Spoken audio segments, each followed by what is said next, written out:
Assalamualaikum warahmatullahi wabarakatuh. Hai, calon sukses. Kami dari kelompok 2 ingin membahas tentang integrasi nasional. Kelompok kami terdiri dari 5 orang. Yang pertama bernama Irene Chelsea SR Manik. Yang kedua Dayang Nasya Fitrian Desta. Yang ketiga Claudia Noviyanti Kandu. Yang keempat Kristen Ferry Denilson Philippus Mosa. Dan saya sendiri, Rizal Saleh. Kami mahasiswa dari Universitas Tanjung Pura FISIP Pontianak.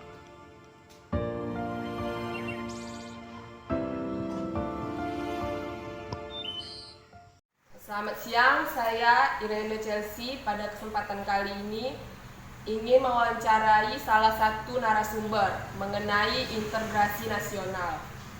Dan saya sudah bertemu dengan Bapak Luhut Manik SH yang akan menjawab pertanyaan saya pada kesempatan kali ini.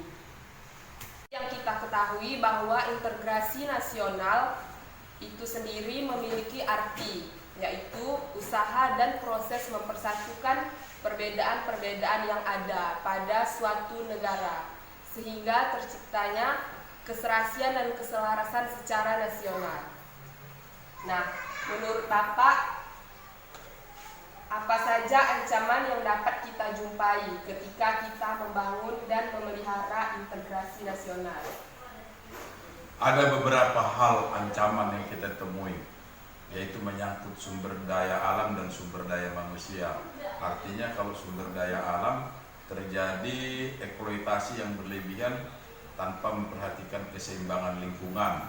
Di satu negara misalnya habis dikuras tenaga sumber daya alamnya, tetapi di lain negara dia menikmati tanpa memperdulikan lingkungan negara-negara tetangganya. Terus yang kedua, eksploitasi sumber daya manusia. Terjadinya pergerakan tenaga kerja suatu negara ke negara lain tanpa memperhatikan kesejahteraannya, antara lain gaji dan lain-lain. Kemudian terjadinya intervensi negara satu ke negara lain dengan mementingkan diri sendiri tanpa memperhatikan kepentingan negara tersebut. Saya kira seperti itu antara lainnya. Baik, terima kasih Pak. Nah baik, menurut Bapak bagaimana cara menghadapi ancaman non-militer di bidang politik? Begini, jadi setiap negara itu punya aturan masing-masing dan punya kepentingan masing-masing, sehingga harus ada kerjasama antara negara yang satu dengan negara lainnya dan saling terbuka dan tidak dapat mementingkan diri sendiri, harus bekerja sama, terkoneksitas, terkait kesemuanya, berhubungan hal-hal beberapa bidang yang ada di negara masing-masing, tidak bisa berdiri atau jalan sendiri-sendiri. Yang kedua, harus demokratis, saling terbuka dan harus menjaga hak asasi masing-masing, antara lain hak asasi manusia dan hak-hak yang ada di negara itu sendiri harus saling dihargai. Selanjutnya yang ketiga, harus ada filterisasi, karena ideologi negara itu kan berbeda-beda. Ideologi negara yang satu belum tentu cocok di negara itu sendiri. Salah satu contoh misalnya kalau orang barat, ideologi orang barat itu, dia kalau di negara dia biasa itu pakaian-pakaian yang seronok atau yang terbuka, dan mereka kalau mereka tuh mandi atau main-main berwisata di pantai itu bisa aja dia pakai baju-baju bebas gitu, pakai kolor, pakai bikini. Nah, kalau di negara kita kan tidak bisa, sehingga harus negara kita tuh memfilterisasi apa yang menjadi ideologi negara sana dengan negara kita. Apalagi negara kita adalah negara agamais, berketuhanan yang Maha Esa. Nah. Baik. Baik, yang ketiga, menurut Bapak apa saja syarat integrasi nasional? Satu, harus ada kesadaran daripada masyarakat itu sendiri bahwa manusia itu mempunyai kepentingan di dalam hidup. Nah, namun di dalam negaranya sendiri belum dapat terpenuhi, sehingga ada kalanya kita mendatangkan keperluan kita dari negara orang, sehingga terjalinlah hubungan antara negara saling memenuhi kebutuhannya masing-masing, itu melalui kerjasama internasional atau melalui apa yang dikatakan misalnya harus ada konsulat atau kedutaan kementerian luar negeri, yang melalui itulah. Jadi banyak hal sebenarnya yang harus bisa dikerjasamakan sesuai dengan kebutuhan masing-masing, karena biar bagaimanapun di negara kita ini tidak bisa jalan sendiri-sendiri, harus sejalan semuanya, karena biar bagaimanapun harus melindungi rakyatnya masing-masing. Oleh karena itu masyarakat itu harus mendukung apa yang menjadi kerjasama antar negara itu, sehingga dapat memenuhi kepentingan sendiri-sendiri. Apa yang menjadi aturan-aturan sosial yang ada di negaranya ya harus dipenuhi, sehingga dapat terbangun kerjasama yang baik antara negara kita dengan negara orang lain. Kemudian yang keempat, menurut Bapak apa salah satu contoh integrasi nasional di dalam masyarakat? Ya, masyarakat itu harus saling menghargai pendapat orang lain. Nah, tentu pendapat ini kan harus mempunyai dasar, bukan hanya menurut pendapatnya dia sendiri, harus memperhatikan kepentingan orang lain, sehingga tidak terjadi saling cari selamat masing-masing. Terakhir, menurut Bapak apakah integrasi itu penting? Jika penting, apa alasannya? Oh iya, sangat penting, terutama di dalam era globalisasi sekarang. Saya kira antar negara itu, kembali lagi ke pertanyaan jawaban tadi, harus terintegrasi, terkoneksitas di segala hal dan segala bidang, dan dapat menumbuhkan minat masyarakat untuk ikut berpartisipasi di dalam hal segala bidang untuk membangun suatu negara. Sehingga kalau terjadi dalam suatu negara itu kemajuan, itu berdampak kepada negara-negara lain secara dunia atau secara internasional. Baik Pak, terima kasih. Terima kasih sama-sama. Semoga apa yang saya sampaikan dapat bermanfaat. Yang wawancara saya bersama Bapak Luhut Manik SH. Sekian dan terima kasih. Assalamualaikum warahmatullahi wabarakatuh. Selamat malam. Saya Dengna Fitrian Desta dari Program Studi Hubungan Internasional. Di sini saya akan mewawancarai salah satu narasumber dari politikus yang berada di Kabupaten Sintang. Saya akan mewawancarai beliau tentang materi integrasi nasional. Sebelumnya, Bapak silakan perkenalkan diri. Baik, Assalamualaikum warahmatullahi wabarakatuh. Nama saya A.M. Abdul Rajab. Saya merupakan salah satu anggota Partai Golkar Kabupaten Sintang. Baiklah, saya akan mencoba apa pertanyaan tadi dari rekan kita, yaitu ancaman terhadap suatu daerah merupakan ancaman terhadap seluruh bangsa. Betul, karena ancaman terhadap suatu daerah merupakan ancaman bagi seluruh bangsa Indonesia. Dan sebagai warga negara Indonesia, kita harus bisa bersatu. Dan apabila suatu daerah diancam, berarti seluruh warga negara yang ada di Indonesia akan merasakan dampak terhadap ancaman tersebut. Berikutnya saya akan bertanya tentang pemahaman beliau mengenai materi ini. Bagaimana hubungan antara ancaman dan integrasi nasional? Saya lanjutkan. Adapun hubungan atau ancaman antar negara antar dan integrasi nasional. integrasi nasional, yaitu hubungan antar integrasi nasional dan ancaman. Menurut saya, integrasi merupakan usaha dan proses menyatukan atau perbedaan-perbedaan dalam suatu negara. Indonesia merupakan negara yang sangat kaya dan memiliki beragam suku, agama, dan maksudnya Indonesia ini terdiri dari berbagai suku atau Bahasa juga Pak, kebudayaan. istilahnya majemuk kalau kita bicara. Ya, kebudayaannya keseluruhan. juga berbeda. Indonesia merupakan negara yang sangat kaya dan memiliki suku, tadi sudah kita bahas, sehingga pasti banyak terdapat sudut-sudut pandang antara suku satu dan suku lain. Tetapi itu tidak merupakan perbedaan bagi masyarakat yang ada di negara Republik Indonesia. Dan dari perbedaan itulah kadang-kadang menjadi ancaman keutuhan integritas nasional. Oh, baik, itulah pendapat dari beliau. Kepada Bapak saya ucapkan terima kasih karena telah menjawab pertanyaan-pertanyaan saya dan telah memahami materi yang saya berikan. Terima kasih. Halo. Hai, selamat sore.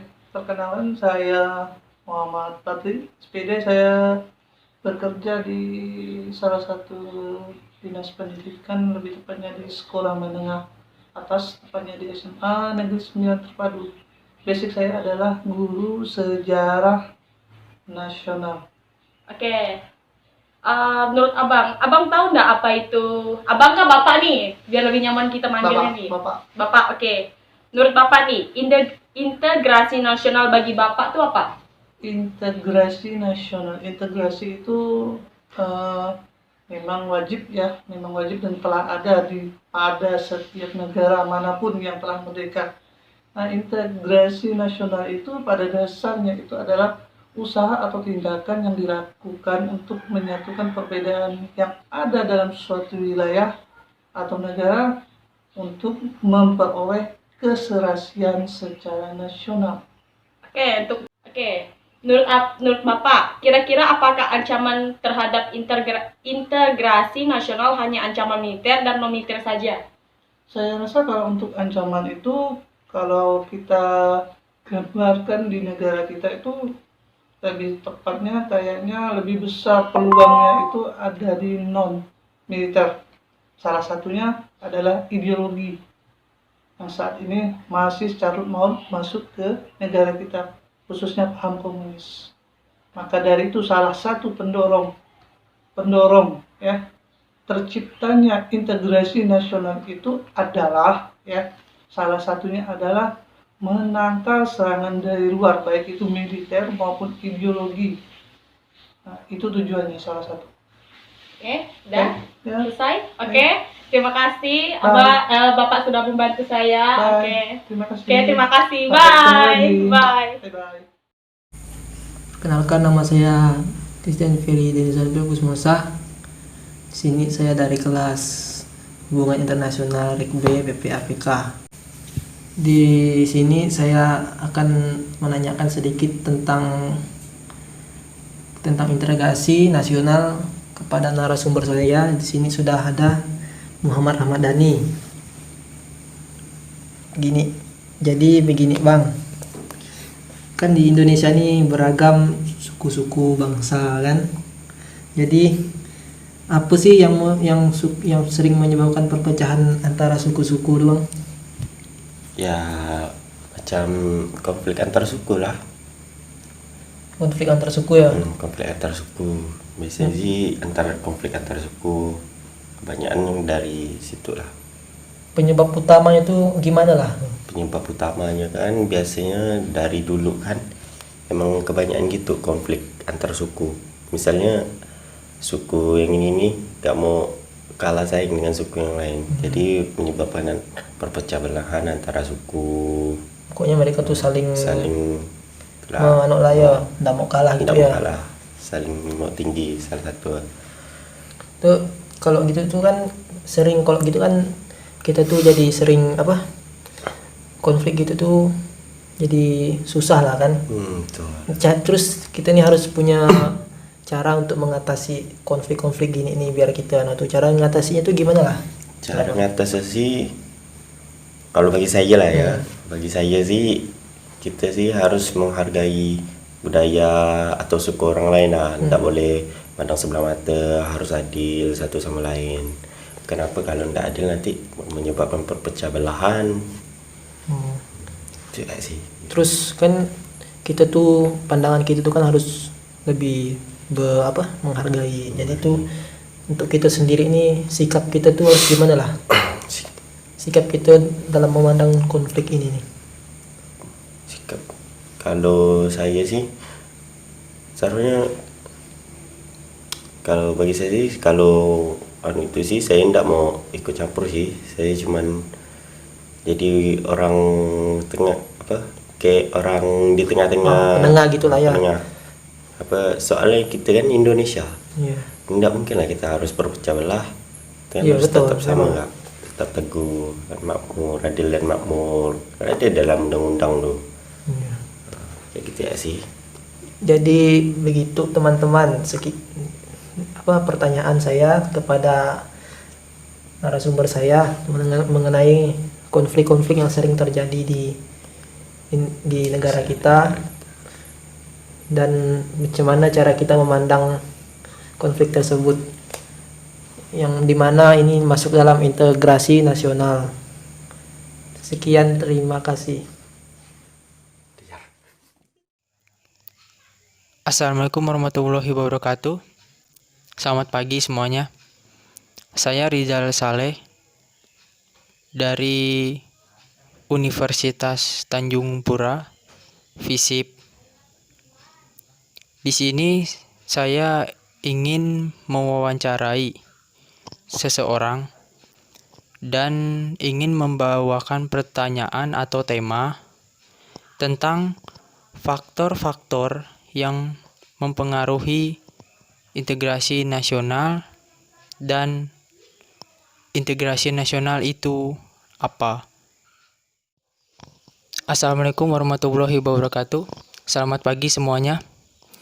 Di sini saya akan membahas tentang integrasi nasional.